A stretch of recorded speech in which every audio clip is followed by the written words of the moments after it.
Welcome back to Mages and Sages with our interview with the Old Mage starring Eric Boyd as our special guest.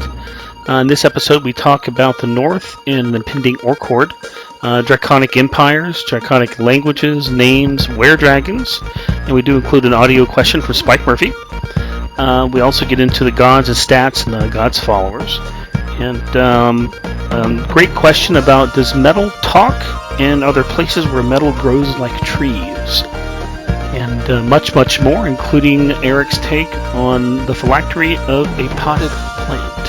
Yes, you heard me. A potted plant. Please join us now, and I hope you enjoy.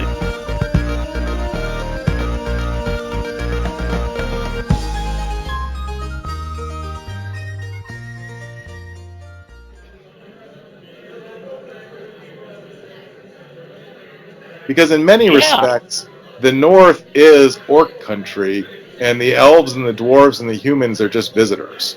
You know, we always think of the humans as outbreeding everybody, but as far as I can tell, the orcs are winning. They actually, their civilizations don't get as big, they're kind of brutes, but they outbreed everything. And we tried to sort of show that in the Fallen Kingdom timeline. We're going to keep talking about that, apparently.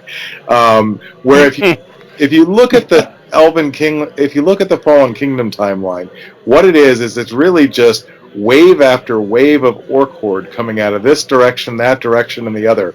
It's kind of like being in a tempest, sort of in the center of the ocean, where you're just getting battered by waves from every direction. If you look at the history of the North, the humans are losing. The elves have lost, and the dwarves have almost lost. If you look at the scope of how big their empires were at one time, what remains of the... Ed gave me this wonderful term when I first started working on Under Ilfarn, the lawkeeper races. And that was his term for... Because he had an article where he talked about the proud peoples, or the elves and the dwarves, and he had a couple other terms, and I had written them. I said, well, what's the word for the elves, the dwarves, the halflings, the gnomes, and the humans? You know, the basic D&D good guys who are the races in the Fallen Kingdom. And he said, they're the law keepers. And, the half-orcs and the orcs, they weren't part of that. But if you look at the history of the North, the humans and all the other law keeper races are really in retreat. And it's the orcs that just come out like these tidal waves from direction after direction. And it may be 100 years between their waves, but that's barely enough time for the humans to rebuild a few keeps before, boom, here comes the Everhorde, or boom, here comes the Horde of the Wastes. Or, and then where do the hordes go? Garrickdar, which we talked about in the southwestern High Forest, is still the remnants of one of them. The orcs just move around and they slosh over humanity and the other lawkeeper races, and what they leave in their wake is ruins. As an adventurer, it's fantastic. But if you're thinking that the North is eventually going to become settled country like Tethir and Kalimshan, I think you're wrong. The only race that's going to win is the orcs. Mm-hmm. Now, wasn't the last orc horde that we had, wasn't that during Bob's book, The Thousand Orcs? I believe so, and that was, of course, one of the problems of the published realms. They did not want to depict an orc horde pouring south and ruining all the stuff you built up in your campaign, so we had it became like the San Andreas Fault. Everybody was waiting for the next big one, and it never came. As the published realms went on for literal real decade after real decade, we never got to see an orc horde. And I kept saying, it's imminent, it's soon, because it is soon. The longer it holds off, what's going on up there, so that is the one and only one we got to see. But you're right, they should be like... Well, they can't keep up the breeding patterns they have and not come out of the North. That's right. Every spring. Right. But we're not seeing it in any of the lore. So what are they doing? They're just like stacking them 10 high. So my thought was, if George and I ever get to sort of the Desserin and the Frozen Far, is that would be the fun thing to play with. Absolutely. A series of adventures as you build yourself up, and as you do, you start to get hints that there's another group. And to me, the orcs, they could pour forth at any time. So they're like a bomb waiting to go off. And certain power groups have figured out that there's this bomb lurking there. And rather than wait till random chance some orc is charismatic enough to lead a horde, what they do is they say, I'm tired of that city. And they put in place just the right charismatic leader who might be an orc, who might be a shape-changed demon. You never know what they're going to put in place. And boom, they can direct their horde out, and they can sweep over whoever they want gone. And that's why there's a group Ed had talked about in various pages in the Mages, the Covenant, that had fought against exactly this type of use of orc hordes.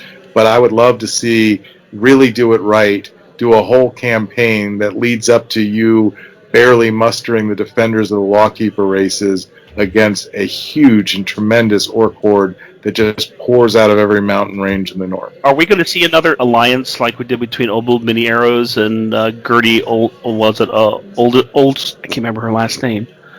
Oldsdaughter. Oh yeah. Would it take an alliance like that to bring the orcs down, or it's just going to be overpopulation? It's going to force them. It's overpopulation. When they can't find enough food up in the northern mountain caverns because of a harsh winter or because they've just outbred and there's too many of them, too many mouths to feed with the food that's there, they will start coming south. Because the older ones will push the restless, angry teenagers among the orcs out of the caverns and say, when I was your age, we used to plunder. You go find your own. And that's a 20-year-old talking to a 10-year-old. Exactly. So there you go. That's what'll happen. But the 10-year-old 6 foot tall though. Yeah. Oh yeah. That's the difference. and weighs 1,000 pounds too, right? With a really big axe. Stolen from a dead dwarf, of course. Of course. Oh, of course. Dwarf? No, the dwarf is still attached. He just swings the dwarf. I just got that image in my head. Oh my god. I just got that this dwarf dangling from the end of an axe. God. Well, it extends your reach. You just That's put a right. dwarf's head on the end of your axe. That's right. Swing it wide, you can take out another 10 feet. That's right. You just hold the dwarf by the ankles and you... I just came up with a new orcish magic item, which is a flail with 3 dwarven heads attached to 3 chains. Oh, I love it. Mm-hmm. There's probably one in the high forest, right, George? Yeah, no doubt. We'll find it. I bet you can find it too. That's right. Okay, enough about orcs.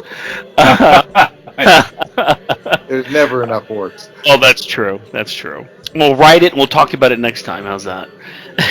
There you go. I do have a question here for Eric by Zeromaru X from Candlekeep. He says he knows that you worked in the Fantastic Dragons of Faerun, and in that book there are mentions of a few draconic empires with colorful names such as Darastravirtisha. I know I'm butchering that, I'm sorry. Good luck, buddy. Sazan Malsphere and Tharkrix Gontrix. And Yes. The human tongue was not meant to encompass... So 2 things. One is, George and I love essentially recreating new languages. They're usually built off of what Ed has sprinkled around like fairy dust, and we turn into things. You might have noticed, for instance, George keeps tweeting random little obscure questions about Elvish. Those aren't random. We have reasons for asking those questions. But, Ed back in FR11 Dwarves Deep gave us this whole glossary of Dwarvish. And I don't know how many times I referred to that one page. I'm sure, Ed, the editor's like, why are we including this page? But I looked at that page more than any other page in that booklet. Stephen Shend had built an Elvish lexicon when he was writing Cormanthier that George and I have a copy of. And I don't know how many times I looked at that when we're trying to build Elvish words. So there was this real... I am getting to dragons. There was this... That's okay. really interesting article. I want to say Dragon 236. George, maybe you have it handy. I can't remember the exact number. 284 by Owen Stevens, Dragon Tongue. Yeah, where he gave a lot of draconic terms, and I think a good chunk of them were taken from syllables that Ed had used in his Worms of the North article, which was one of his best series, I think, in Dragon, just for all the Realms Lord had. And so there's this whole glossary there, and when building words to try to get that consistency of language across multiple names that you're making up rather than just, pick random syllables out of the air, I love to go to those sort of lexicons and use them for inspiration. And I actually think, if I remember correctly, that all three of these names can be translated if you look at that Owen Stevens article, although I might be misremembering. And it's been a long time since I looked at them. I think there's actually a fourth one. If you look at the same list in Grand History of the Realms, it might start with an A. But Darastravitya, I believe, actually means Dragon Mountain. And if I remember correctly, I think at the time I was thinking, first of all, it's really good to introduce some additional little bits of fairy dust, kind of like Ed does, all over the place that we can build on later. And second, that one in particular, I think, actually meant Dragon Mountain, which was a way, if you wanted to put that really excellent generic D&D Dragon Mountain box set in the realms, would give you a hint of a place to tie it into from a story. So, mostly we were building breadcrumbs there to pick up later. In the most recent work that George and I have been doing for fun in the Crown of Irlon adventure, we actually introduced two more dragon kingdoms. One is, I'm going to mispronounce this, George, Nerbeth. That's one. Which is a former silver dragon realm that was based in the Star Mounts and is loosely tied to those crystalline towers that legends have spoken of. And there was an alliance between Nerbeth and the rulers of Sharvan that was sort of a moon elf silver dragon alliance. But and you're going to have to remember, I don't know what I ended up with the name for this one, George, because I changed it. But Nerbeth is actually a successor to another Silver Dragon realm in what we now know as the Vale of Everesca. Do you remember the name, George, or can you look that up? I can look it up. I can't remember offhand. We only changed that recently, so... Yeah. Well, let me keep talking. You check it out. Find it. So one of the things we were thinking about was it's really unusual, the Vale of Everesca... And this is how American politics works. I'm just going to keep talking. Sorry. I did have something to say. The Vale of Everesca, it was very weird to me that it stayed unoccupied until negative 8600 DR. Now, that may be 9,000 years ago. But why weren't the elves there 25,000 years ago? Why wasn't it part of the Crown Wars? And so what we realized is there was actually a Silver Dragon realm there. And one of the things that they did was they hid their eggs in the Grey Cloak Hills to the north in these special caverns, shallow caverns that are right under the Grey Cloak Hills. And there's an ancient mythal that allows you to pull down sort of clouds around the Grey Cloak Hills, and that's partially responsible for their name. But so that Silver Dragon realm, when it fell, the last clutch flew north to the Star Mounts, and they were the ones who did Nerbeth. Did you find the name yet? Did I stall long? Sure, I did. Yeah, we named it Versinhurst. There you go. Yes, George came up with that one. It's a beautiful name. So that's two dragon realms you didn't ask about, and not much of an answer about the ones you did. Those dragon realms that were mentioned in the question are just an insight into how much history of the realms that is still undetailed. There's the creator races that have received some coverage. We've played a lot with the creator races. Then we have only Grand History of the Realms, which talks to us about the giant kingdoms and the dragon kingdoms. And then we have the first flowering and the elves come onto the scene, and then we start getting a lot of history about what was happening in the realms. But in respect of the giant kingdoms, we know about Astoria, but Astoria wasn't it. There were many giant kingdoms around in the time. We know that they fought the dragons. We know that there were dragon realms, but we don't know much about where they were, who ruled them, how they were ruled, who were their slaves. There's some very interesting short stories in the Realms of Dragon anthologies, which give you a bit of an insight. And there's one of them that's, I can't recall the title offhand, but it's about a silver dragon who goes mad with the Draco Rage once the elves put the mythal in. But he's basically a benevolent dictator, and he's ruling over a group of humans, half-elves and elves. And this is before the great elven empires and in the timeline. And I've always wondered, there's so much history there, so much information that still needs to be created and written about, and working out exactly how those dragon empires and how those giant kingdoms interacted in that period between the creator races and the first flowering. It's a massive chunk of the realm's history that is pretty undetailed at this point in time. I'm looking at that article in Dragon number 284, and I wish they had made it alphabetical for the Draconic and not the English. It's a little hard to look up these dragon words. Now, you see, a proper article would have both. There you go. It would take twice the space, but it would be cross-indexed, of course. And Ed, while I have you here to ask you the question, in Dwarf's Deep, we only got one page of the Dwarven Dictionary. Do you think you could someday share, the other dozen or two that we're missing? Yeah. As a matter of fact, I wrote 6 pages for Dwarf's Deep at the page size for that product, because by then they were sending me templates to type in a desperate attempt to make sure that I didn't wildly go over page count. Because they says, Ed, it was really cute when we were starting the line and we could just chop this stuff off, throw it in a bucket, and put it in another product. Now it just slows us down because we've got 2 days in production. So please stop making us tear our hair out. Write to length. So I was starting to write to length. So I gave them 6 pages and they said, nope. So 5 of them hit the cutting room floor. Oh, what do a you tragedy. have those still? Do you have those still? The problem is, those computers have all died long ago, and I hope the diskettes are in one piece, but when the guys moved all my stuff, those were carefully put above the books, above a shelf that was above a door. I would build in my own bookshelves just above doors to my bedrooms, and put a row of paperbacks along them. I put all the old Apple diskettes in their original boxes that you bought them from Apple in. They're all labeled what they were, and who knows where they are. If they're in the trailers, they've been frozen for 4 winters in a row now. So who knows if they've survived. And I think I still have Macs that will...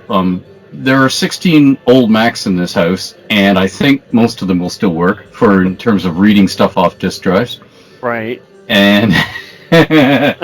Some of us are salivating at the idea of a longer dragon or elvish dictionary.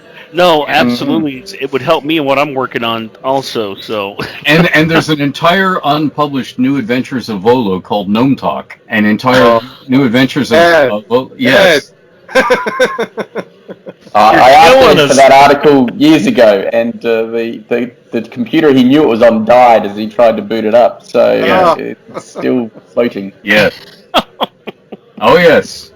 Now life is hard. I'll just have to make it all up again. Oh dear. There you go. Oh yeah, that'll take you 10 minutes.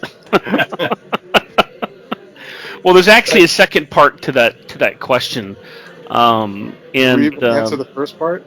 Oh, jeez. We could spin off of this dragon thing forever. I mean, dragon lore is some of my favorite things to read about, but I sometimes wonder if you guys as a whole have agreed that you're just trolling us. The lore about dragons is great, and I'm reading about these godlike behaviors and the arrogance and the interactions with us silly mortals. I love that part. And then I come across having to read a dragon name, and my brain simply just breaks because the flow of conscious thought just stops. And here I am trying to sound things out, and I've got a dragon name that's got 6 sequential Y's and a double Q that's silent, but you didn't tell anybody that. And I get to the point where I'm just like, okay, the dragon's name is Joe. You're now Joe. I'm going to move on. I got to get to the lore here. You got to read the hidden accents. Exactly. Everything's got an umlaut.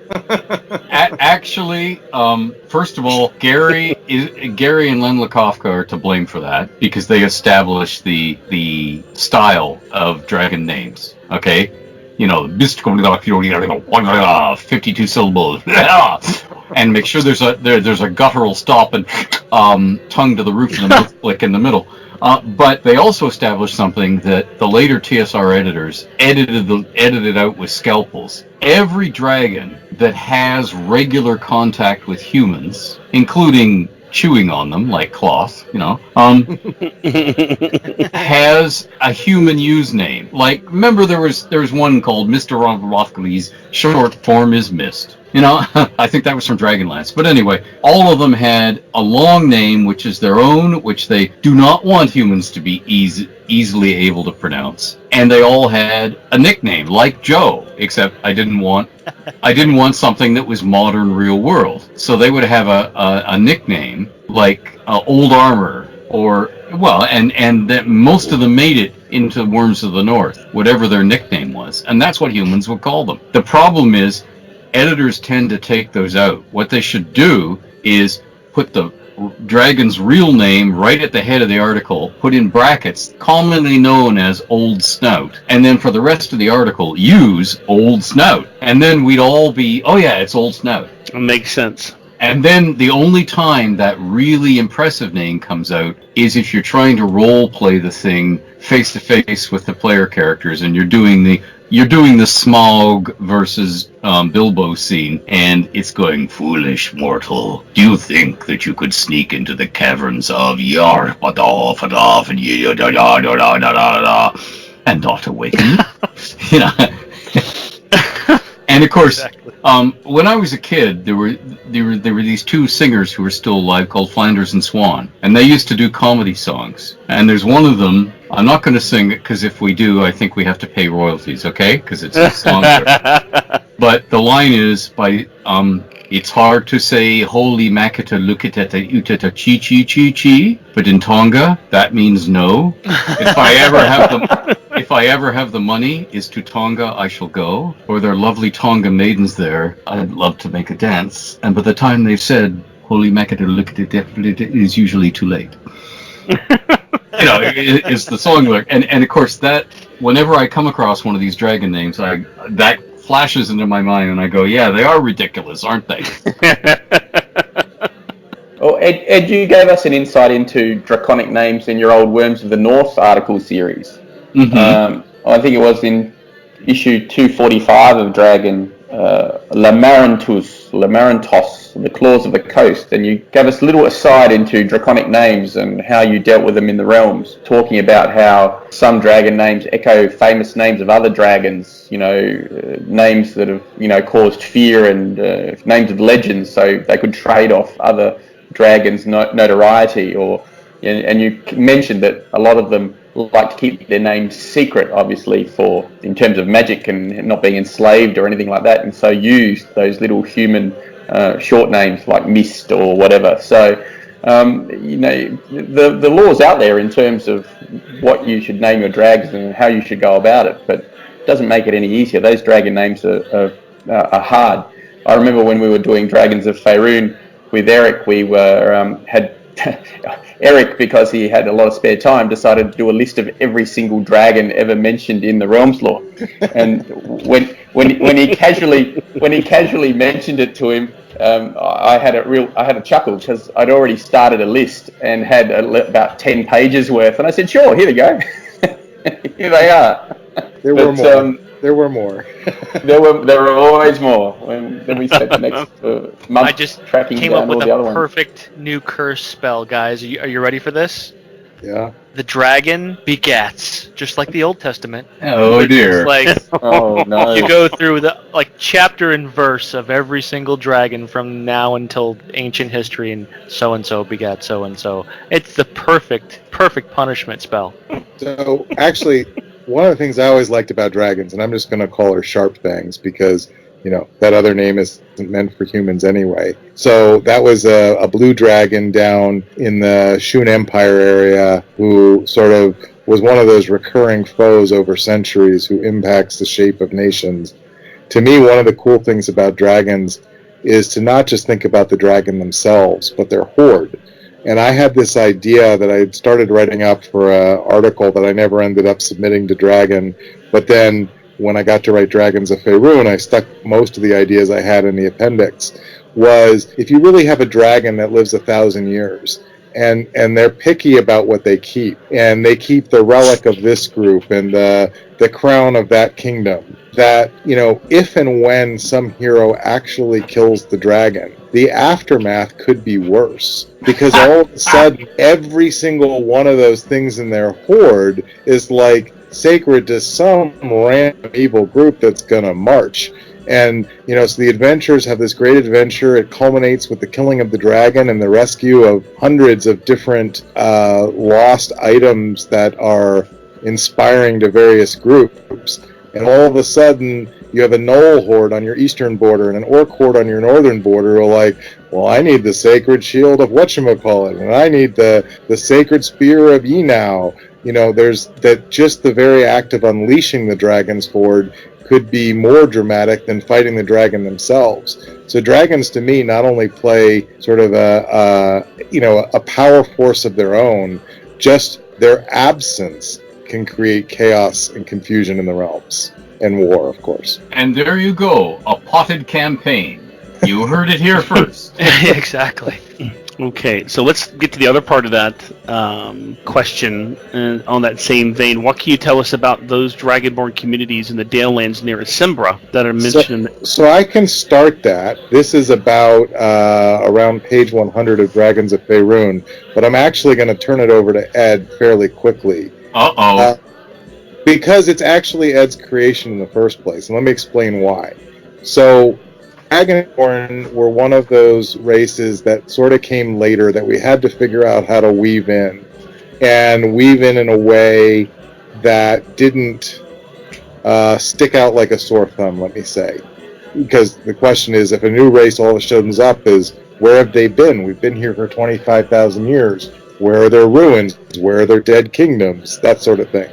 And so they were pretty easy to fit off in Chesenta and Unther, but to bring them back into sort of the heartlands, that was a harder fit. And so when I think I wrote this piece, so when I was trying to figure it out, as usual, I tried to go back to the existing breadcrumbs that Ed and others had left around. One of them was around, I think it's in Battledale, and there was the story of Asimbra. I think it might have been in Volo's Guide to the Dale Lands. George will correct me when I get my facts wrong here. And there was sort of this allusion to, I think, what Ed would have called a were-dragon in first edition, and it gradually turned into a song dragon. And so what we were trying to do was to come up with something that was tied into the existing heartlands, and there was these little tweaks here and there between the Volo's book and Ed's work on the were-dragons that became song dragons, and we sort of tried to knit those together into something that felt like it had always been there, but gave you the opportunity to play a dragonborn. But Ed might want to say more about were-dragons and song dragons if you haven't covered that already. No, we have not. No, we haven't. Song dragons, that revamp was entirely done in-house by TSR. I left them as were-dragons because I wanted the cool thing of many dragons live amongst humans because they want to. The dragons who aren't the arrogant so-and-sos that we were talking about earlier. The ones who are fascinated by humans, or the ones that think our race is dying, our race is killing each other off, we've gone wrong somewhere. These humans have endless creativity and energy. Can we steal it? or can we learn from it? Or what have they got? I've got to study them. I've got to figure out. And in the meantime, I can ride their magical innovation because they're innovating in magic far more than we have been recently. We dragons have been recently. So I've got to see what makes humans tick. And then they either go mad or butcher a lot of people, become, serial murderers and leave, or get caught and die fighting.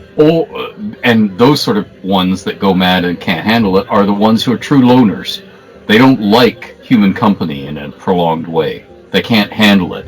But the ones for whom it's meat and drink are the ones that live in Waterdeep and other cities, hidden in human form. And that's what I wanted were-dragons to be, that sort of thing. It also was a fun foil in very early Gen Cons, because there were some gamers who their idea of enjoying an adventure was to trash everything. As in, we get experience points for the shoe shine boy, don't we? So I'll have my boots shine before we're leaving the inn, I'll wait until he's just finishing the job, and then I'll chop his head off. how many experience points do I get for this little kid?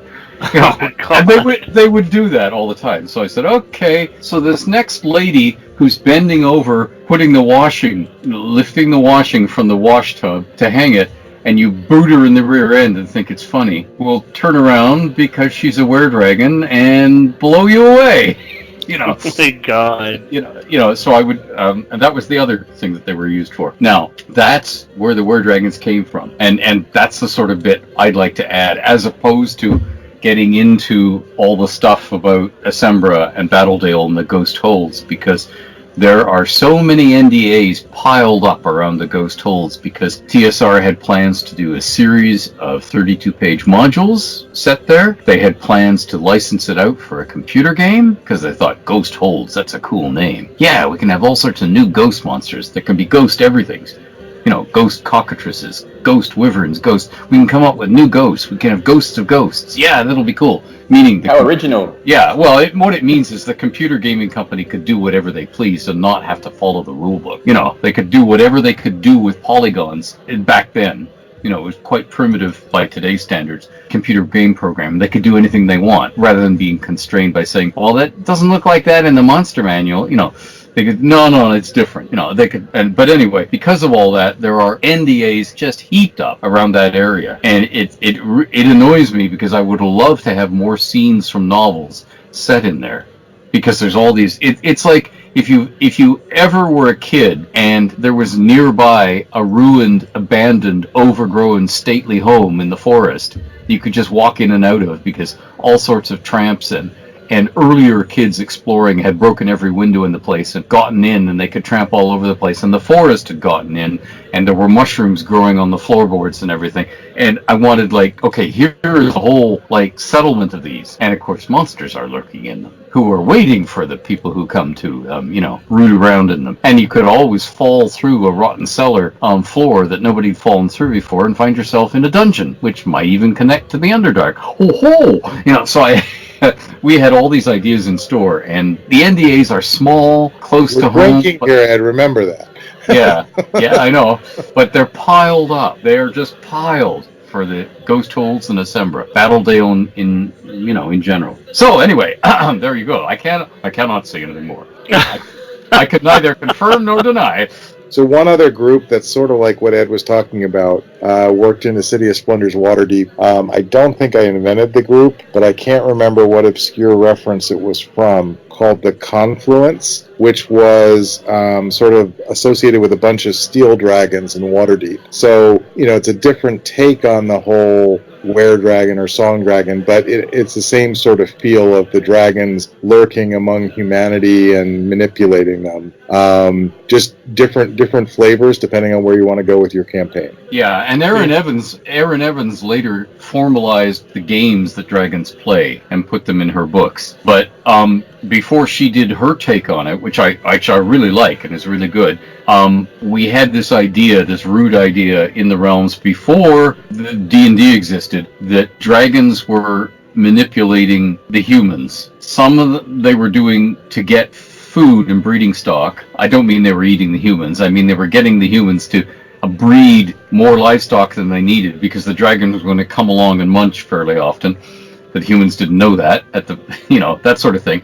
And they were manipulating wars and empires and human society, but also they were also doing manipulations just as a game with each other, a competition with other dragons. Because instead of fighting to the death in the skies and killing each other, their way of besting each other and establishing the social pecking order was to play these games using third parties, underlings, dupes, humans being the most prevalent. So instead of this dragon killing that dragon, they would sort out who was boss by, okay, let's see if you can get these humans to do this, and I will try and get these humans to do that. And the winner gets that bit of territory, sort of thing. And they would do that. No, fantastic. Wow. Another potted campaign. There you go! Did I mention, I think there's a spreadsheet of dragons that we did as a web enhancement. Oh, you always no. need spreadsheets. Yeah, but the problem is, every time I continue reading Realms products, even from the products that were around when we did that list, I still find ones that we missed. And it's like, damn, it's like the roll of years. You can read it for 20 years and still find mistakes and errors. That is true. So Eric, you want to push that next Spike Murphy recording there? It's on one. It's Io and Asgaroth. There it is. I got distracted by the pest hall inspector. Oh. And I'd like any kind of clarity that can be added to Io/Asgaroth, as Io is currently known as Primordial. And when and if Io actually died. Current lore seems to say that Io died. That was what was in 4th edition as well. And in the Dawn War, we see that Io supposedly died then, slain by Eric Huss, the primordial Lord of Terror, before the Word of Time or whatever, and that's what created Tiamat and Bahamut. But then during the Days of Thunder, Io/Asgaroth supposedly caused the Tearfall in negative 31,000 DR, after which dragons begin to appear, and we have the Time of Dragons. And during that time, Tiamat, Bahamut, and Io/Asgaroth are all worshipped. Though I can see how Io or Bahamut and Tiamat would be providing spells to the worshippers of Io during that era, so that would follow. But still, I'd love to get some clarity on Io/Asgaroth, whether they're still alive, when they actually did die. I would say death is never really a career-ending experience in the realm.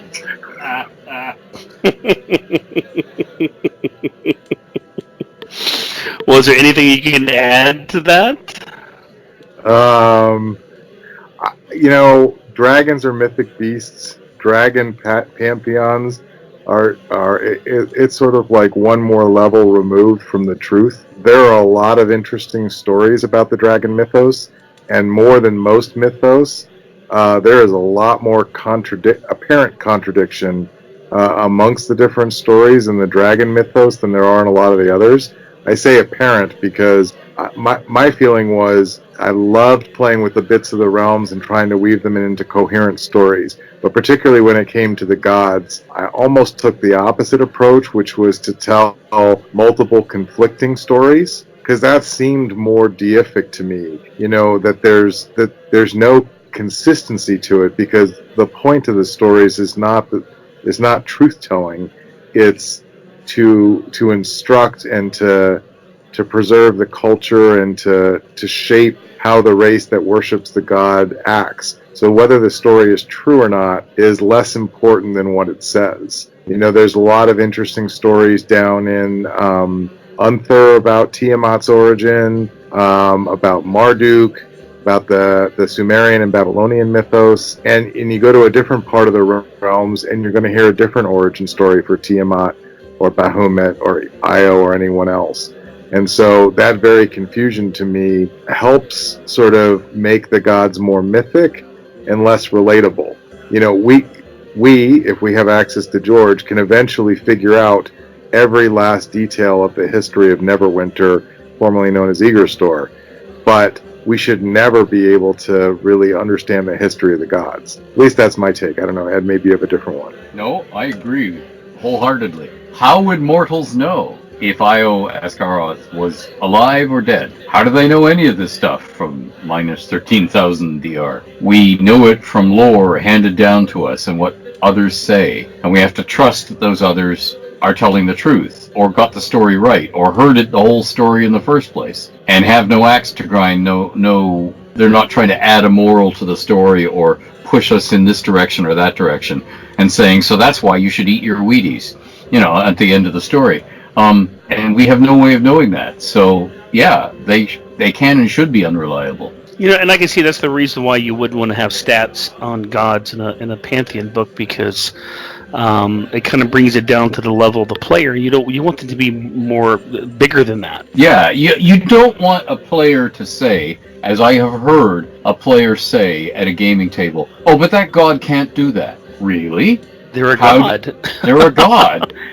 How do you know what they can? Well, it says here in the rule book. Who wrote the rule book? How did they know? But sorry, I'm just going to say that's the logic that says, because this dragon whose nose I'm standing on hasn't eaten me yet. Obviously, this dragon doesn't eat humans. Chomp!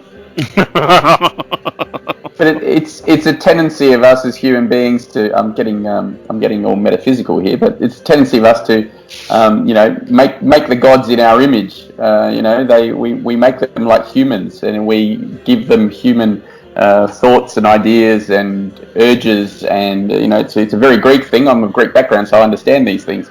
But the bottom line is, to me, working out every single detail in relation to the pantheon is, I find it.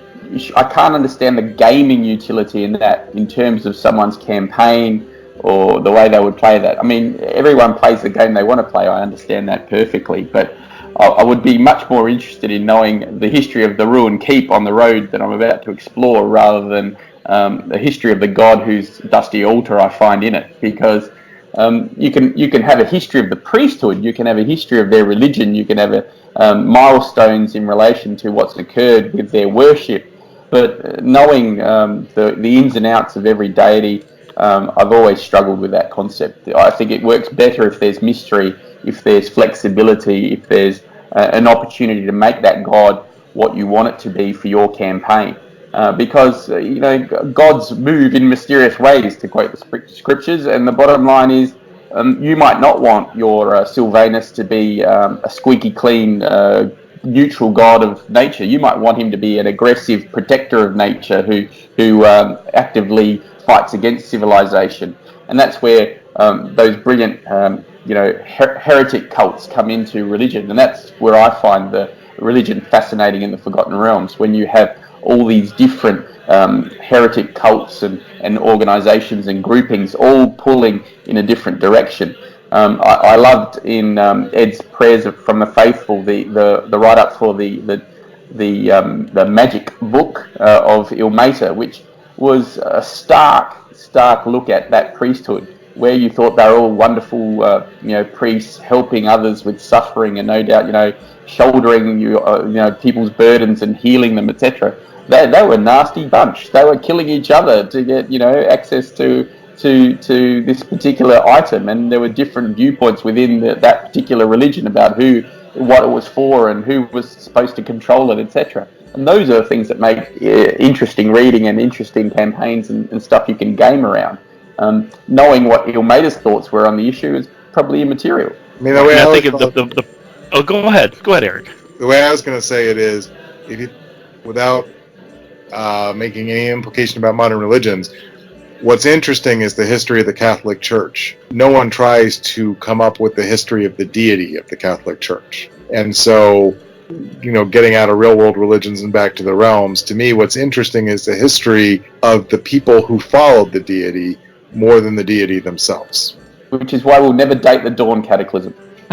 Yes. Well, I think the problem is that as a player, the people who play, they want to anthropomorphize the deities because they can't imagine them as deities.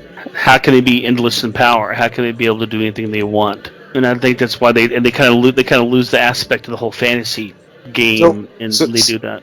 So the way I would shape that, and I have shaped it a couple times in campaigns that I've run, is when the player starts reaching for that, is give them an alternative. Give them a saint is not necessarily the right word, but if you think of a saint as sort of a heroic figure within the mythos that was mortal, and the stories may not be completely true about, but they're at least relatable. In the Church of Ilmater, there's tons of saints. Stephen sprinkled them all over the south. George sprinkled some. Why am I blanking on your favorite country, George? Starting with an I. Impultor. It was those faiths that were interesting, and you can create those sort of martyr/heroes, but there's no reason you have to limit it to Ilmater, right? It could just be as easily as Bane.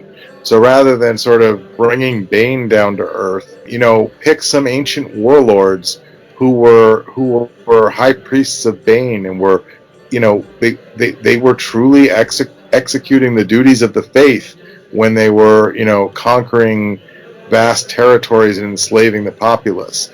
and make them the more relatable mortal creatures than the deities themselves. And put awe and wonder back into the divine. Yeah.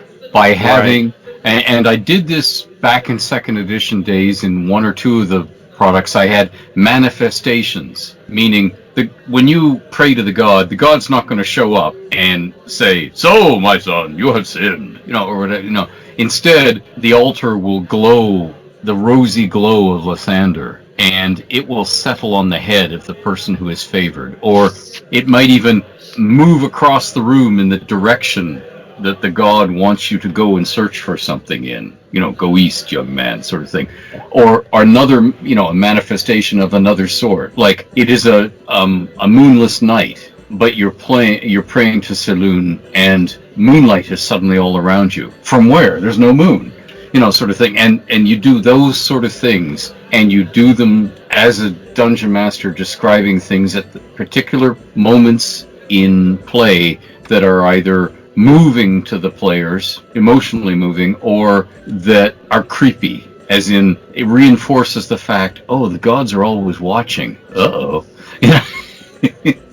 And then that's right. And it brings back that awe and wonder, which can so easily go away when there's a bunch of people sitting around a gaming table flipping through their rule book saying, "So no, it says here on page 312 that Thor's hammer always returned," that sort of stuff. And they have pulled their minds out of the game because they're trying to gain, they're trying to meta game, like a football quarterback saying, if you try this on this play and you sneak around the end, that might mean a success in that play, but I would wager that little kids who just run after the ball are having a lot more fun playing the same game because they don't see what's going to happen, even when the adults go, "Uh-oh, I see what's going to happen now," because they're living in the moment. And if you do that with the deities, it brings back the fact of, this is not, I can't trust the prayer and the altar the way I can trust this tool that I sharpen myself. This tool is a thing that I control until it cuts me or breaks in my hand, but I can never control the divine. The divine is above me, beyond me, and I can never really figure out what they're doing either. I can think I know what they're doing, and a lot of these priests seem to make a living out of telling everybody else what the god is doing, but are the priests right? Because I got this dream vision last night, and it was completely different from what this priest just told me. It was definitely not an Elithid wrapping his tentacles around your head while you were sleeping. Oh, good. So what left the slime all over the bed then? Who said it was slime? Next question. Who said it was slime? Okay, Curry, read the next question. Jesus, I knew it was going to get to this. Okay, all right. Let's see what we've got late, here. You see. All right, let's. They only come out at night. This one comes from Ilceris at Candlekeep. Said in Volus Guide to All Things Magical, under raw metals, there is a snippet that talks about metals that can talk even before they are forged, and places where metal grows as trees, gleaming in glorious plenty for anyone who finds the groves. The question is, can any more be said about such metals? If not, are there any new metals or alloys, dwarven if possible, that could be revealed that have not seen print? I'm getting ready to chug. I think, Ed, you wrote that section. Yes, I did. NDA, go ahead and say it. Okay. Ed wrote different chapters of that book, and that was Ed's chapter. Okay. The locations of the groves, NDA, meaning your dungeon master should put them where they fit, where they best serve your campaign. The idea being, the dungeon master does not want to have the groves where the players can just go harvest them, make themselves billionaires, and retire. Can I tell you a story about that? Yes. So this was not set in the realms. It was a wonderful DM. He came up with a fantastic campaign world. It was a campaign world that was mostly islands and an ocean, with almost no metal. So leather armor was about as good as it gets. So we're sailing around in this ocean, and we come across this adventure that he had spent hours and hours putting together. And we disembark from the ships, and we crawl up the sides of this island, And finally, we get to the vast bronze doors leading into the depths of this huge dungeon, probably that rivaled the size of Undermountain. And all the players looked at each other and said, "Did you say bronze doors?"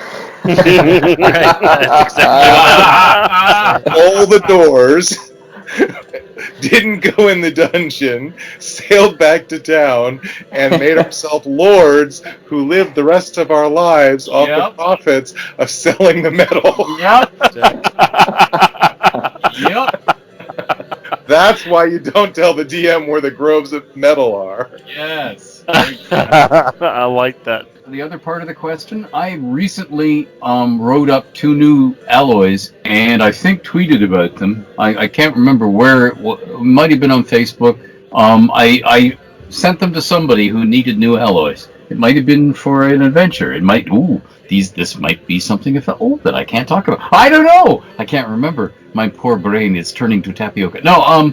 I recently wrote up 2 new alloys, and I think it was for a questioner on Twitter, and by recently I mean last year, because I'm as old as dirt, So yeah, there are new alloys being created by the dwarves and by gnomes as well, the forgotten artificers, because gnomes are more and more of them live in human cities, and they are crafting custom alloys for custom characteristics, like a window catch that somebody wants to never rust and always be glossy and like chrome, shiny, and not get marred by the acid and goo on hands that touch it every day, and so they tinker with the existing alloys and change the proportions of zinc and lead and copper and so on in the alloys and come up with a slightly new one, and that's happening all the time. So there are new alloys being created, and like I said, I wrote 2 completely new ones fairly recently, and did them up. And I wish I could remember where, but I can't. I'm trying to find it while you talk, Ed, but I haven't found it yet. Okay, if it isn't it might even be that I handed them to the hooded one to answer a Candlekeep. I can't remember, but I remember going through the existing alloys and adding some new ones, and I thought it was sort of back in 2014 on Twitter, but I could be wrong. We'll have to dig it up. Dig. No, because that's the one thing that as you get older, and as you work on something longer and longer, what goes in your mind is the retrieval system. You remember the stuff, but it gets harder and harder to put the name Impultur. There you go. Exactly. You know it, but you just can't put your finger on it right now because the filing system is overloaded because there's too much stuff in there. It's spilling out, trust me. Yeah. You probably haven't thought this much about Realms lore in months.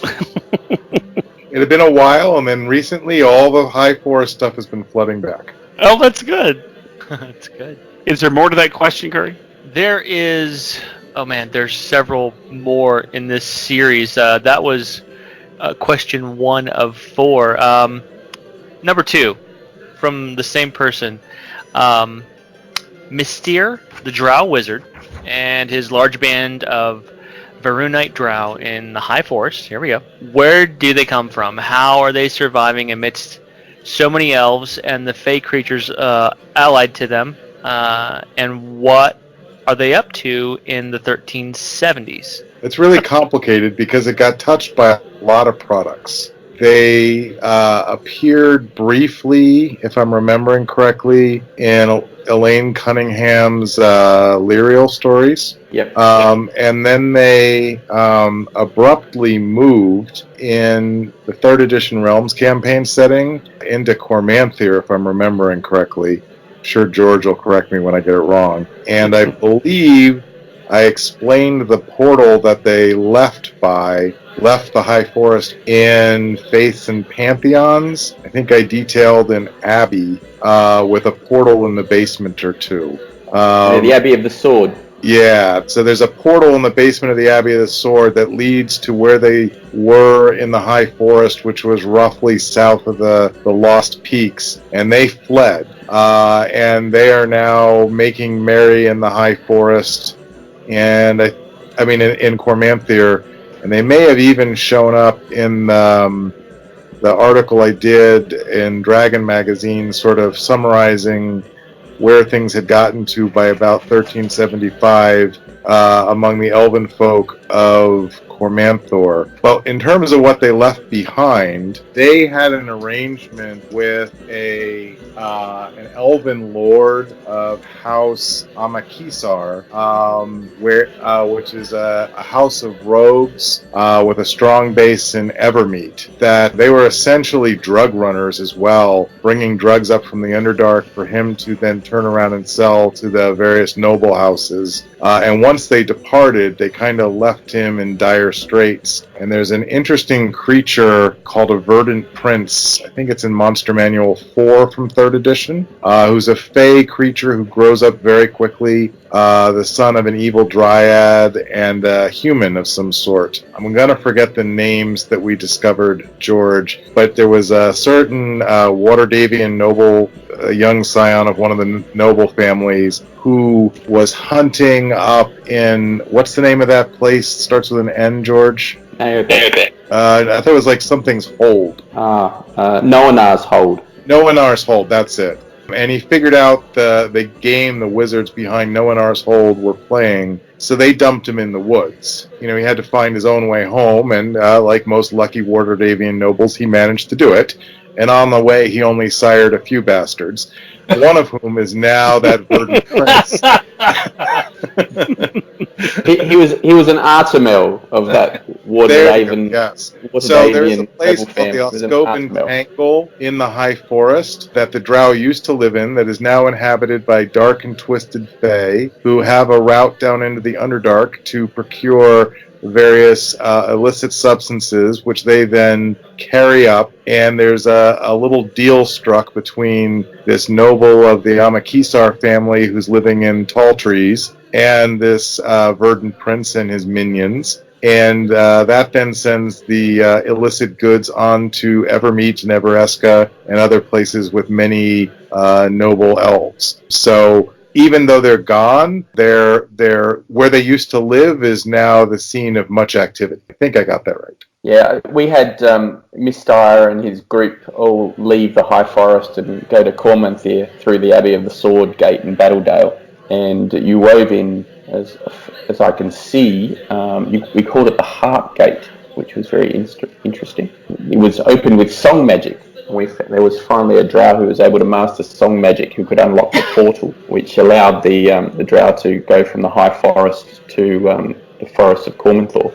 So that's where they are now, and we've put a note in our work that Miss Dyer vanished in the year of Old Magic, 1372, Dale Reckoning. So his particular fate is at the moment unknown. And there's another piece of that. Any kind of information the half-elven on the half-elven Shadow Weirs beyond the bare bones given in the Champions of Valor. Yes. So the Shadow Weirs showed up in Faith Avatars, and they were an order of half-elven druid rangers who followed Myliki, if I remember right, back in Faiths and Avatars. And I guess I always felt that was a little clunky and game-specific. There's sometimes things that I've worked on, I don't know if this is true for others, that I go back later and go, that was a little too game-specific and not realms enough. Right. I'd done it differently. One little tidbit I left in, it was either I think it was Demi-Human Deities, was there was one member of the Elven Pantheon named Kalrashar, who was sort of the sometimes gods sort of move into another pantheon, like Tymora is also a halfling deity, sort of. Kalrashar was kind of Myliki's entrance into the Seldarine. In an attempt to make them have a richer and stronger history, George and I were kind of reimagining them in Crown of Irlan. And so their full name is the Shadow Weirs of Kalrashar. They're effectively a military order based in the northern reaches of the High Forest. They're kind of zealots, and they're really, against. They're defending against the relentless encroachment of civilization. Their background is actually kind of interesting. It's not as old as some. They date back to the Year of the Fist, 1311 DR, when the Horde of 1,000 Fists. See, I told you the orcs keep showing up and shaping history. They kind of swept down over the northern High Forest, and they reached the outskirts of tall trees before they fell to the blades of Kalrashar's warriors. And sort of in the wake of that victory, word spread throughout the taverns of Everland and other places that the orcs were searching for a legendary weapon that was lost amidst the elven ruins in the High Forest. And this prompted wave upon waves of because whether it was true or not, adventurers said, "Hey, let's charge in." So wave upon wave of adventuring companies marched into the woods of Turlang in search of this weapon that the orcs were supposedly looking for. And, you get a bunch of humans stomping around in the woods, and pretty soon you have 3 dead treants in the year of the Shattered Oak, as just sort of as a side effect of the battles between rival adventuring companies. So Turlang requested aid from his allies in the east, and the Druids dispatched some of the more militant defenders of the High Forest from their ranks, who had spent the last couple of years hunting down the remaining orc bands still wandering around the northern reaches of the High Forest. And after they drove out all these pesky adventurers from the forest, they decided that they needed a more formal system of defense for the High Forest. And so the Shadow Weirs date back to the year of the Shadow Top, 1314 DR, and they're essentially almost like an order of knights, but unlike any order of knights you would picture if you were thinking back towards sort of medieval times on Earth. And they sort of act as the military guard of the northern High Forest. They're a bit like the Templars of the Crusaders, Really?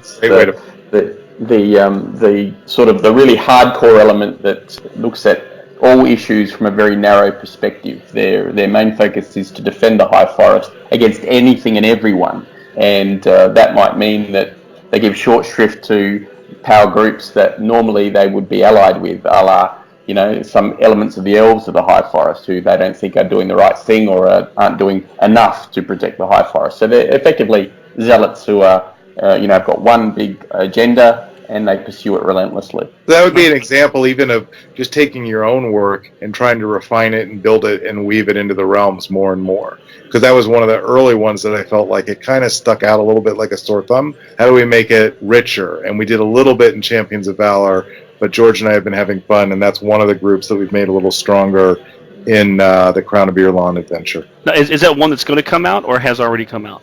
This is the one George and I are doing for fun in the High Forest. Right now? Oh, okay, good. Yes. The one that's 300 pages and not going to have to. And not even close to finishing. So this huge, thick book, you're going to make it available on DM's Guild? We'll figure out some way to make it available. Maybe in parts? No, you should sit down and read it in one go. One go. I'm not. Who do you think I am? Ed Greenwood? There's another part to this. Princess Tiana Skyflower. Is she related to any past noble house, kingdom, or elves? That's a really interesting question. A very, very interesting question.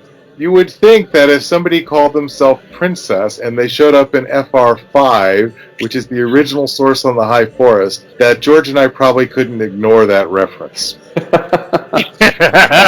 Not at all. You remember really early on before George joined, I said, no one wants to sit in the chair, but picking who sits in the chair is a lot of fun, and that's the point of the adventure. And we gave you a lot of really bad choices to pick between. Let's just leave it at that.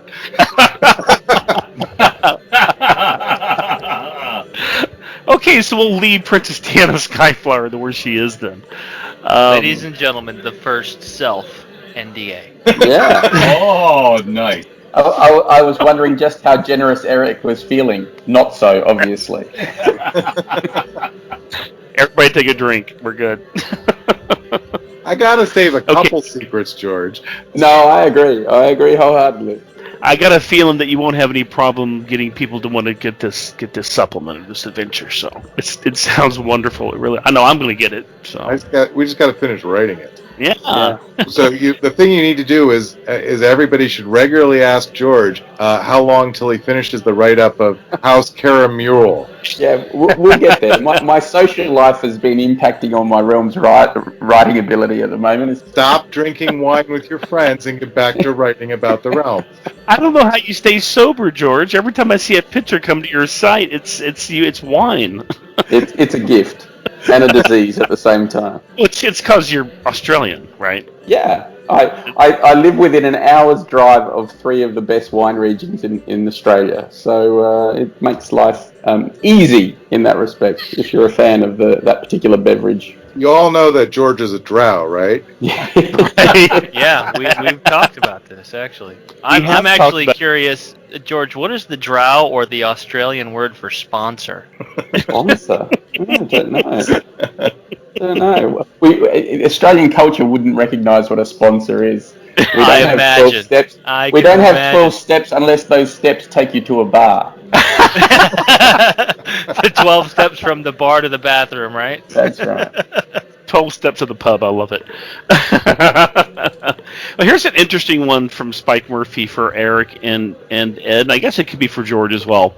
What is one or more of the gods you wish you had or could permanently kill off? Say that one again. Oh, sure. What is one or more gods you wish you had or could permanently kill? So, for me, you can never kill any god because that implies immortality, and that goes back to the whole discussion that we had before. That said, and this kind of goes to the point I made earlier, that I wish the published realms had more time to play in the old gray box than they did before the Avatar trilogy came out. Mm-hmm. I was always a big fan of Bane, of Merkel, and maybe delay would be the right word. I would have liked to have them on the scene for a lot longer than some of the newer arrivals like Cyric and Kellenborn. Not knocking the newer arrivals, just I never really felt like we got to see them in the glory that they probably were in Ed's campaign before the world shifted, rather dramatically into that new way. No, I agree with you that they could have been highlighted so much better. And again, in terms of someone's campaign, why would you take away flexibility by removing some of the gods? Tension between the followers of deities make fantastic game fodder for any DM. Bringing gods back, bring them all back.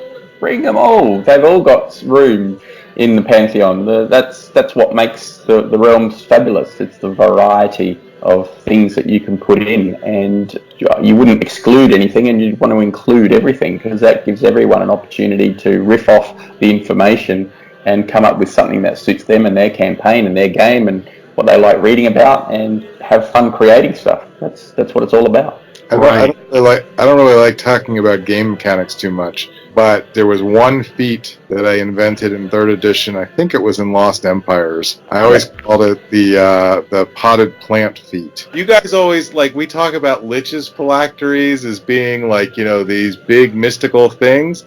It's really the dead plant over in the corner. It's the rotten egg in the cold box. Don't hit my magical gem and that plant in the corner. Is this what happens after 4 hours of talking about the realms? The true secrets of the realms. Yes. Give me ficus, I'm going home. I've got Ed chuckling in the corner because he knows that Larlock's phylactery is a dead bush out the front of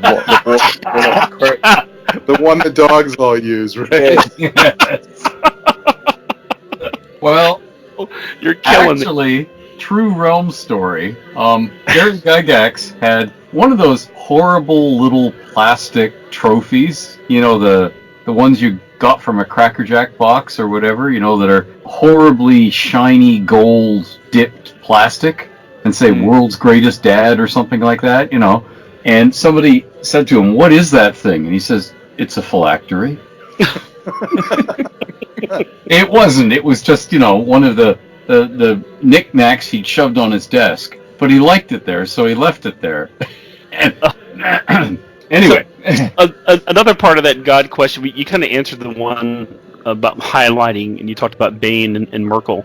Are there any gods you dramatically change what they do, or any god you'd bring back from death or obscurity? Well, they're all back in 5th edition. Every single one of them is back. So I can say which one I liked but didn't get to play with as much as I would have liked. I always liked Shandakal. He was one of my favorites. Obscure god. Oh, yeah. One of the ones that Ed, the original reference was in, I think, Ruins of Mythdraenor. Mm-hmm. I just loved him because the type type of characters I always liked to play were rangers and bards and wizards. More and more so, I like to play bards as an excuse to know a lot about the realms. But, he was kind of the ultimate wandering adventurer god to me. Just so much you could do with that. But he never really became sort of I would have loved to see a story about one of his followers. That would have just been great to see more about that. Right. Tim. How about you, Ed? I agree with Eric. I wanted all the original gods of murder, death, and so on the stage a lot longer because I found them all more interesting than Cyric.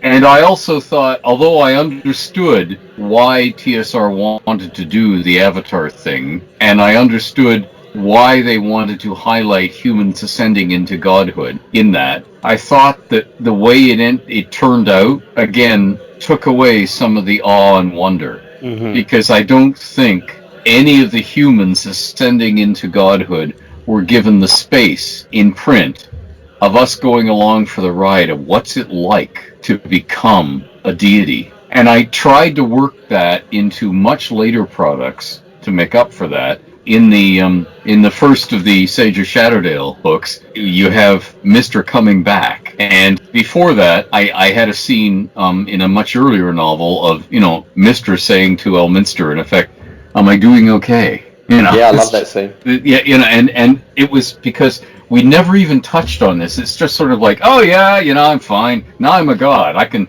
Yeah, pass the cheese sandwich. Now I can go down to McDonald's and get all the cheeseburgers I want. I'm a god now. It was like they had this complete confidence, and their characters never changed in the slightest. And it was like, you've just been given all this great power. It isn't changing you at all? Because that doesn't ring true to me. With great power comes great cheeseburgers. Yeah, there you go. With sauce. Before you even pull your car into the parking lot, they know not to put ketchup in this one. My affection for Ed's old bad gods like Merkel, I tried to play with a little bit wherever I could. You'll notice every time I could sneak references in, I did. So that's why I created the Dungeon 73 Eye of Merkel adventure. Was one way to play with Merkel again, because I felt like we really didn't get our shot with what he was, what his church. I don't want to say what he would have been like, what his church would have been like.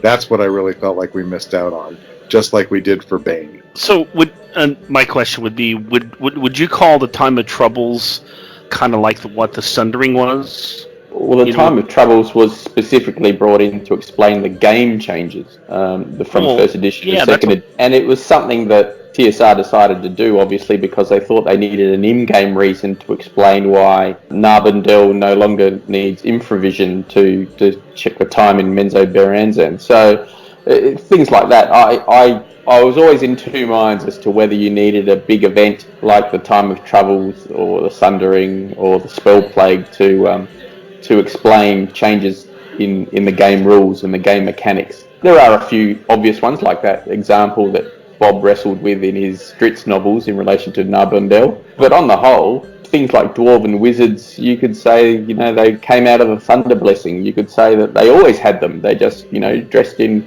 mail and had a special alloy. There we go, getting back to an old question. A special Dwarven alloy that, reduced the chance of spell failure, was worn by Dwarven Wizards. There was lots of stories you could weave in to explain those things without having to reset the whole setting. But, the Time of Troubles had its fans, and lots of people thought the Avatar Crisis was a great thing. And similarly for the Sundering and similarly for the Spell Plague. It's whatever, people enjoy and like seeing. A lot of people like seeing the big breaks in the campaign setting, the big... What do we used to call them? Realm-shattering events. Right. The RSEs. A lot of people were massive fans of those, and clearly Wizards of the Coast are massive fans because they've rolled out many of them over a long period of time. They seem to think that's what the fans like, and people buying the books, they must like them. That's the way it works.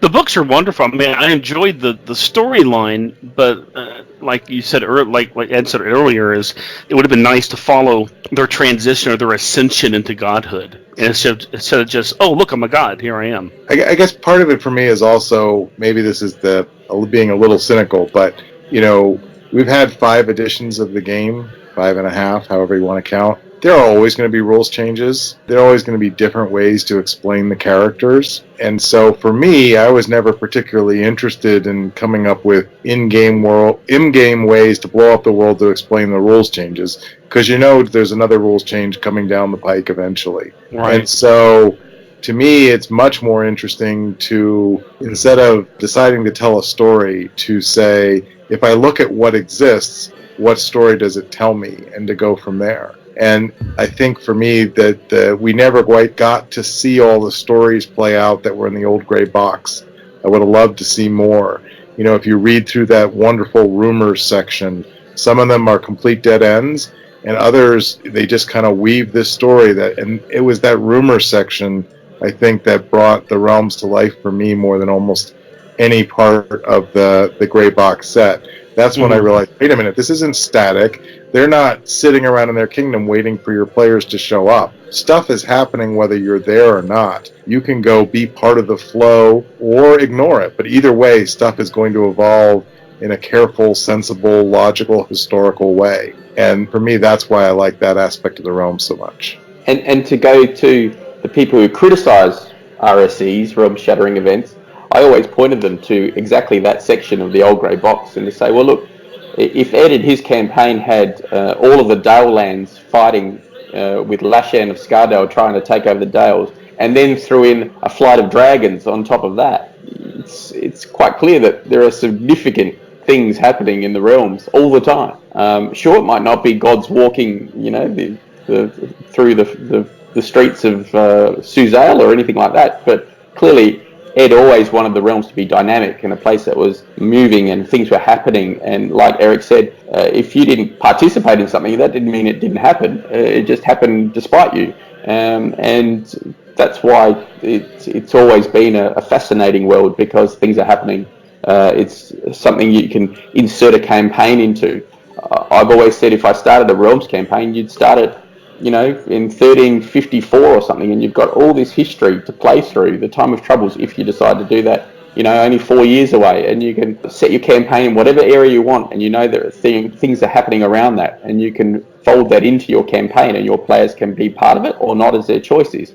But that you've always got a sort of a current affairs narrative that's happening right alongside them and behind them, which can help drive your adventures. Right, and what, like Ed said in a previous interview, was that his characters chose not to do the Time of Troubles.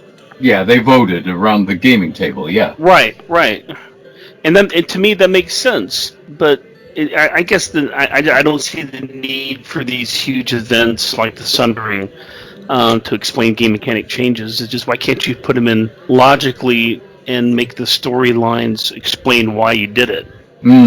But there should always be, as Eric and George have just said, stuff happening, because that makes the world feel alive. The news of the day, so that the world is not a lifeless backdrop with all the non-player characters frozen in one place with dust settling on their eyeballs, and then the player characters walk on and the lights come up and everybody starts moving and talking, whatever, and the player characters do something and then they walk off the stage and the lights go off again and everybody freezes in place, because that makes the world seem fake, and it means that the player characters are having an undue large influence, because there's no other mover and shaker in the world active except what they do. And it will feel so much more realistic if things are happening everywhere in different parts of the world than where they are, and then the place feels real. And that's really why to do it, so make it feel real. No, I understand that.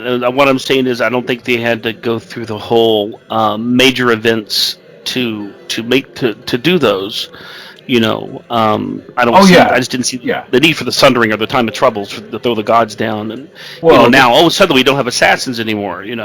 The Time of Troubles was, they picked up the idea of the Gods War, which was in my Dragon 54 article, as a reboot suggestion for the Dungeon Master, and they said, what a good idea, because, and they were borrowing the idea from Marvel Comics, Ragnarok would happen in Thor every 100 issues or every 50 issues, whichever, and they would say, so if we have to make a rules change, let's make products about it. Let's make this a big, important product they have to buy.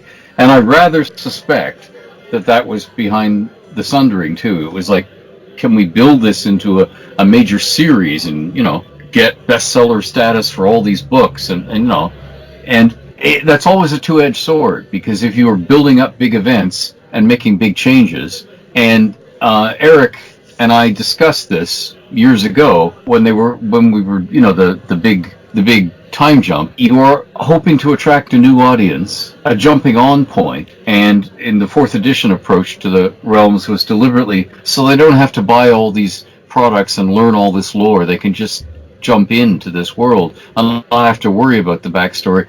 You're also providing a jumping off point for people who love what they've already purchased and are working on and game in, and now you're changing it markedly, and you might be changing the thing they love until they say, forget that, I'm gone, I'm out of here, or they're going to say, I'm not buying any of this new stuff, I like my realms, unquote, and that's always a danger. But I've never been a big fan of realm shaking events personally, just because, and I recall having this pleading conversation with Jim Ward and Jeff Grubb back in the day. No, can you delay the Time of Troubles? And of course the answer was no, they couldn't, because of course it had to do with a game issue, the new edition being issued. I said, but I haven't finished carpet bombing the world yet.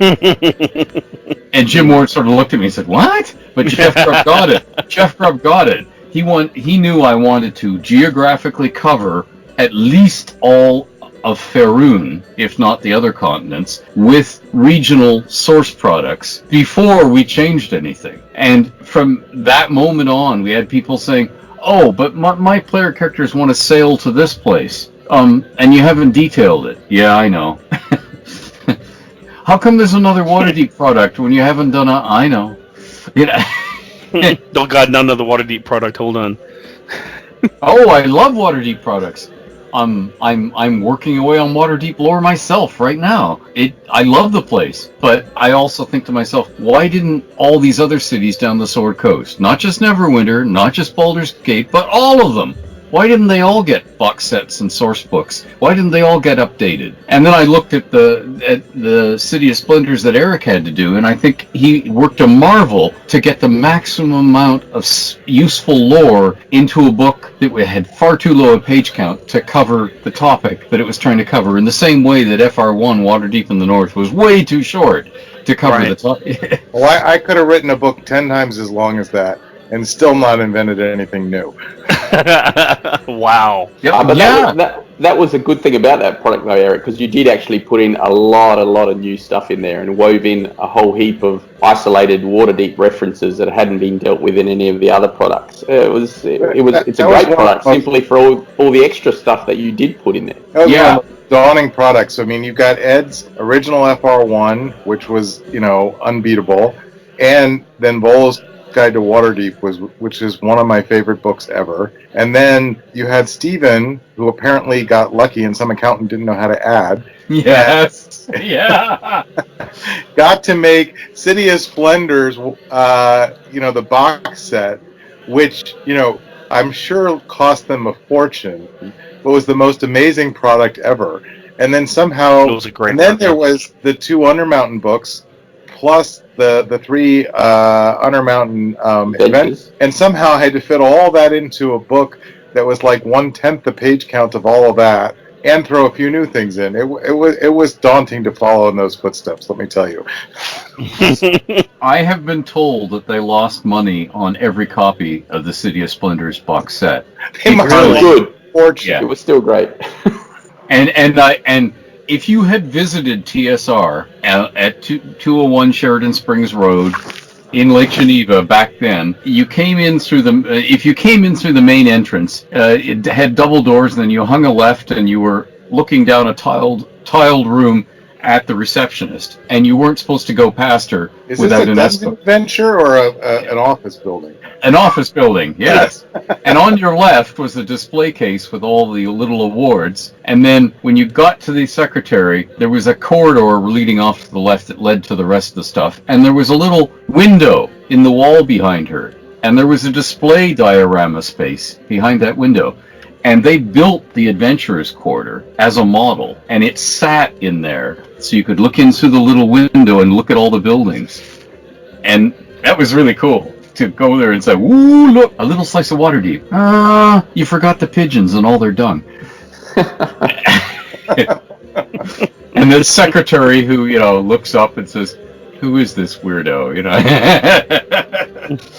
Well, we have one here from Card 77 because I think we're going to be close to wrapping up here. We've never gone 4.5 hours before, so this is see, Eric, look what you did.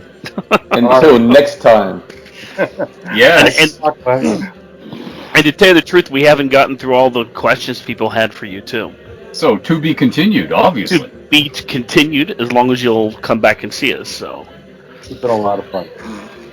So this is from Card 77, a Candle Keep. He wants to know, how do you organize and collate all of your realm's knowledge and lore?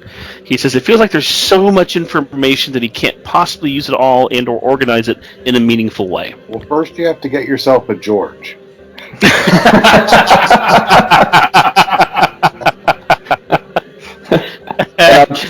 Then it's easy.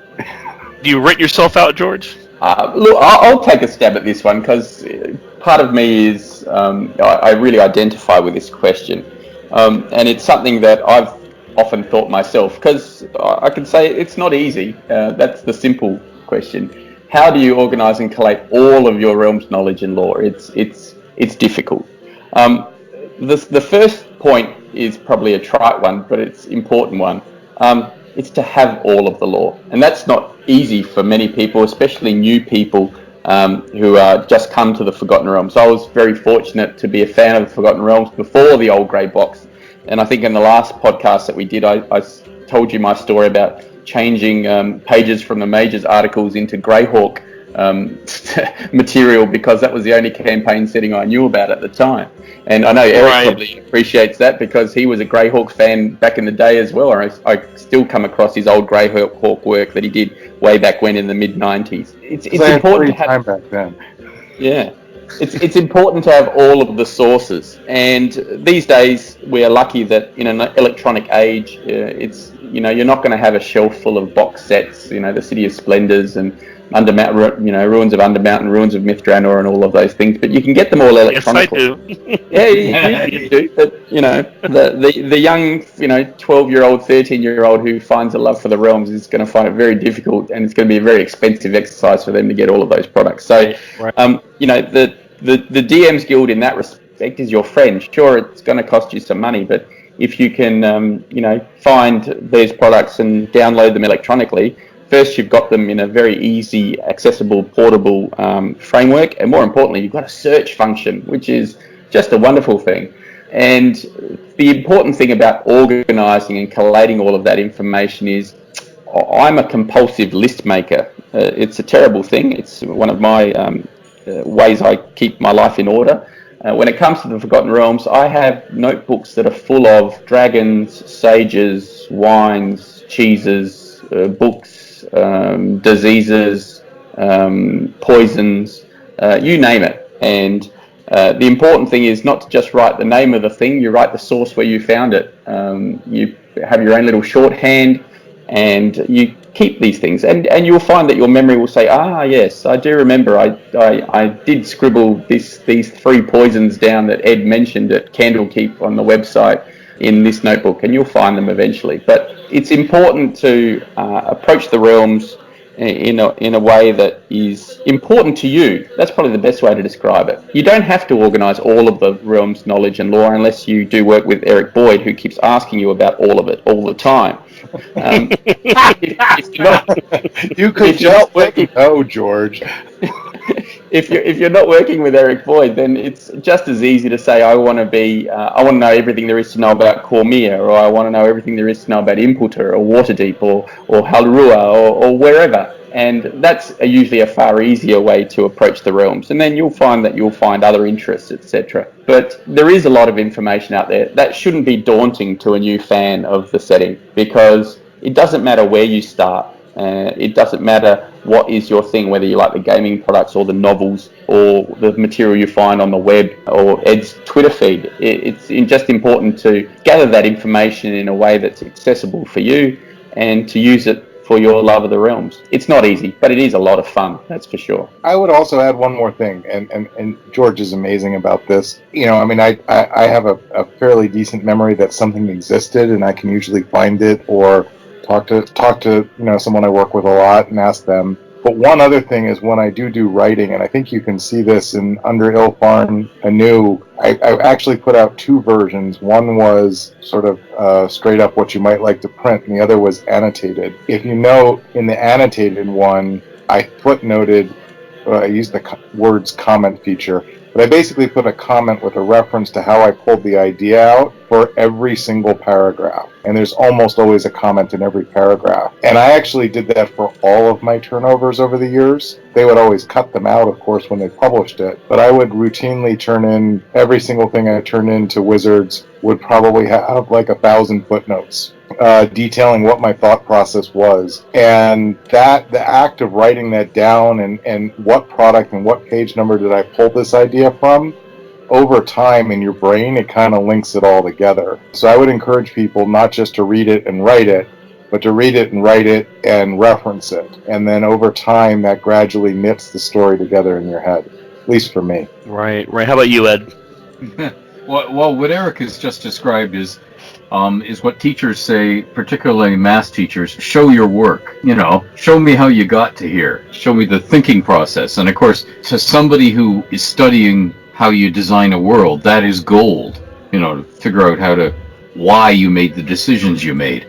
Now, as for me and how I keep it organized, I can't anymore, because I've been hit with dreaded deadline doom too many times, as in, particularly in the TSR's last year of operation. I did 11 products that year, and I had a full-time job, and I commuted 120 miles to work and 120 miles home, 6 days a week and sometimes 7 days a week during that year, and wrote 11 products. I barely knew what my own name was by November. So what I would like to do, which is what George was describing, carefully keep everything organized, I've never had time to do, because from the beginning of the Realms becoming an official campaign setting that they wanted to publish, as opposed to that place that was my own world that I talked about in Dragon articles. So from 1986, I know the rest of the world didn't see the Realms till 1987, but it was mid-1986 when they said to me, hey, do you have a complete detailed world? And I said yes, and they said, okay, please send it. And I started, and from that moment on, I have been running at full speed to keep up with people wanting to know stuff about the Realms. And it isn't just gamers, although there's nothing that makes a gamer's request any lesser than a game designer or a movie studio or a lunch bucket manufacturer's request. But particularly if it was TSR stuff, I was holding up a publication of something if I didn't get them the answer they needed right away. So I've been rushing at top speed, and sometimes that means I don't get to make proper notes. And then that on top of that, it means I forget because I'm overloaded. And particularly when things change from edition to edition, or somebody retcons something, and if I didn't write the retcon, it might not stick in my mind the way the stuff I wrote did. And so my answer is, increasingly I go and check with someone else because I can't remember everything. I just can't. There's too much of it. 15, 20 years ago, I could have answered that differently, but now it's just like, okay, let's go on to the next thing, because it's sort of like you're an overloaded firefighter in a giant city where there are always fires, and you're always just rushing to the next fire to put it out. Right. No, it makes sense, but it helped too that when you were younger, you had a pretty much an eidetic memory, didn't you? Oh yes, yeah. When I was younger, I could recite. Rudyard Kipling wrote a bunch of school stories that were collected as a book called Stocky and Co., which is about 3 guys who go to school in a boarding school. And I could recite most of that book from memory, entire scenes. Wow. Can't anymore, because there's only so much storage space in the human brain. And the worst curse of being a human is you can't self-edit. You can't say, I choose to forget that, and I choose to remember this. You can't do that. And the bad part of that is you don't know what's slipping away. You don't know what is being thrown away that you're now forgetting until you discover you can't remember it, or you discover, oh, I don't remember that at all. And there are people, football players who've had many concussions, who forget key things they would have liked to remember, like their wedding day and the birth of their children and stuff like that. And they discover the memory's gone. Well, I'm in the same thing. I'm just so overloaded. So I now have to look things up or check with people, and then I just extrapolate new stuff, new design work on top of that. And the good thing about the Realms marching on through its own history is, if I am now mainly working professionally at around 1496, 1497 DR, even though I may be playing in the Home Realms campaign back in the 1350s, if I'm working professionally in the 1490s, I just, okay, here's how it's changed. Here's what's new. Here are the latest fashions. Here's a new cuisine, a new dish that is now becoming popular in these cities. And I can just pretend that it is developing or being discovered right now, like I did with the alloys. And that, to me, makes me feel better. It doesn't make me feel like I'm forgetting everything. Oh my gosh. And instead it's like, hey, the world is real.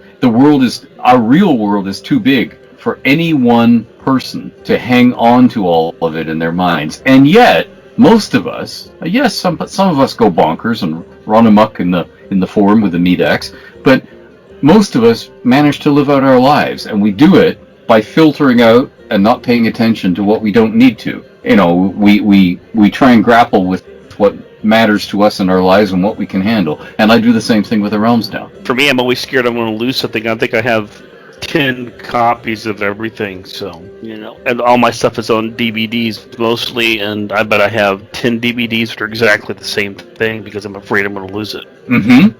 Yep. Now, Jeff, store one copy off-site. That's a good idea. Yeah, like, for instance, about 3 miles away. Yeah. Your house.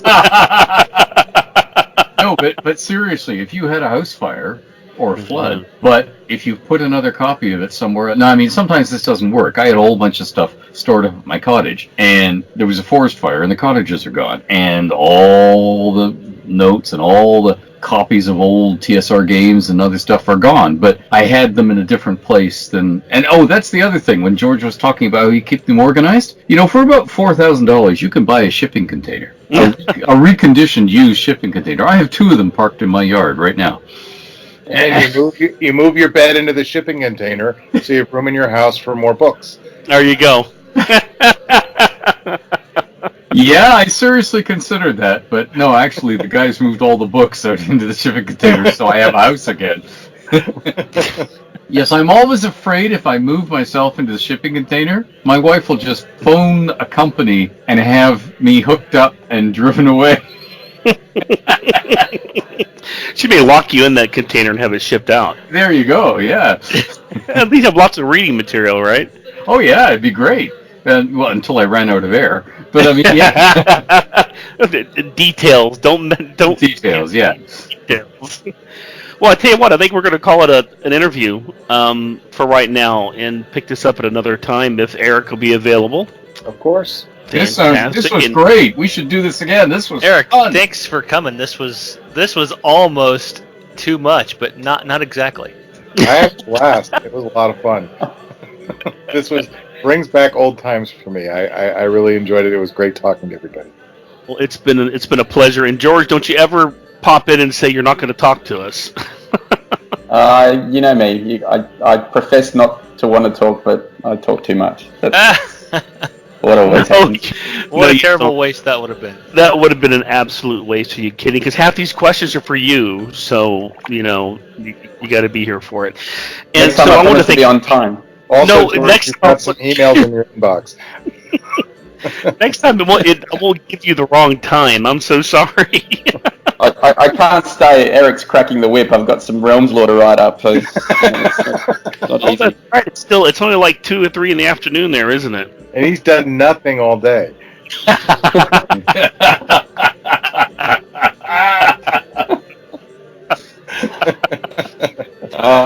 Living the realms. My man says NDA. Well, you know, whenever you start talking about cracking the whip, NDAs have to be. Just suddenly get this vision, Ed, of you in black leather. I'm sorry. Yes, I'm sorry too. That's how we're going to end the conversation? Well, Max, we're going to ask Eric, how do people, if they want to ask you a question, or we don't want to inundate you with too much people getting in touch with you unless you don't mind, how do people get a hold of you on social media? I don't mind questions. I think my email address is scattered around. Probably the most organized place would be to ask him questions for Eric Boyd on candlekeep.com. That's Okay. an easy place for me to find them and get to them in sort of serial order. Okay, no, that's probably is the best place for it. No, perfect. And we know how to get hold of George. George is everywhere. And Ed, we know that Ed is going to be, it'll be either Twitter or the Fans of Ed Greenwood. And what we'll do is we'll set this up for hopefully in the near couple of weeks that we can do this again and continue this interview and get to the other questions and maybe any new ones out there that we can gather up. But please, no more marriage proposals. There are laws against that. I'm already married. We need to move to what is it, Idaho or whatever it is. Oh, okay. Utah. No, Utah. the thing he ruled out for marriage proposals. Yeah. Yeah. And no offense, but I'm going to say no. If you're a 500-pound guy dressed as Sailor Moon, I am going to say no. What do you got against Sailor Moon? Yeah. That's what I was thinking. I don't want to, really. I want the to. disguise of Cyric. Yes, there you go. Well, you could just wear a bandana and boots and call yourself Storm. Only boots. That's what I'm saying. That's right. Only boots. You know, if we really wanted to make $1 million, we would start a line of luxury high-thigh boots, Storm's boots. My God, that would be really Now it's getting interesting. dirty. It's the end of the night. The +5 boots of hardwood shopping. There you go, Ed. Thanks for that, buddy. No problem. No, I was seriously thinking in this era of Etsy, you know. That would That's be very true. Oh, that's actually a good idea. I got someone I'm going to talk to about that now. Well, we couldn't call them Storm's boots, could we? Sure. Just don't call them Storm Silverhand's boots. Last time I checked, there's a Storm in the X-Men, and they're, you know. We'll call her Storm Gray Digits. How's that? That won't work either, huh? Okay. No, okay. That's all right. Well, thank you, everybody, from the bottom of my heart. It's been absolutely incredible having y'all here for this. We do appreciate it. And we do look forward to doing this again. And Curry, these boots are made for chopping. Oh, my God. Bad. Here I am trying to be sincere. Oh, my God. Oh, go tell us about his plans. That's incredible. No, see, they're not going to get that. That's the part of the conversation we probably lost. Hey, it's all NDA. That was actually Wizards coming in and cutting my feed. That's what it was. Yeah, I think we'd have to NDA any potted plant insertions. Insertions. Yes, well, thank you, gentlemen. It's been great. Well, yes, thank you, everybody. It's been wonderful, and I'll get with everybody and pick a time coming up in the next couple of weeks. This is going to take me probably 10 days to edit. I was just going to say, your week of editing. I think after I cut out all the jokes and lurid comments, it'll probably only have about 30 minutes of interview. Just down to the good But bits. That's right, the good bits. Well, I just want to say thank you again. It's been incredible. Thank you, George. Guys, It's been great. Thank you, Eric, for joining us. It's been wonderful learning your lore and listening to you talk. It's been great. Ed, as always, it's a pleasure. Oh, Curry, I could hang out with all of you guys every night, except I really wouldn't get anything done. But yeah, this is fun. Yeah. Be as productive as George. Oh! Oh! that was harsh but fair. I'm just I have to look at that in the said with interview. affection, George. Harsh but fair. Thank you very much the for interview. hosting, Jeff. This has been fun. Oh, thank you, Eric. I appreciate it. No, it's a labor of love. I really enjoy doing it, and so I'll get to work on this probably tomorrow. I have nothing else to do. But thank you again. Appreciate you all, and we will see you in a couple of weeks. Sounds great. Yeah. Guys, have a great weekend. guys. We'll see you next time. Yeah, Thanks. good Bye night. bye. See you later. Bye. Bye-bye. Bye. Well, I hope you enjoyed that episode of Mages and Sages interview with the Old Mage with special guest Eric Boyd. We are going to continue an interview with Eric Boyd next time, and we should be coming up soon. And we will get into areas as Tharsalt and Elven Nobility. And we hope you enjoy it and hope you stick around for it. Until then, keep playing in the realms.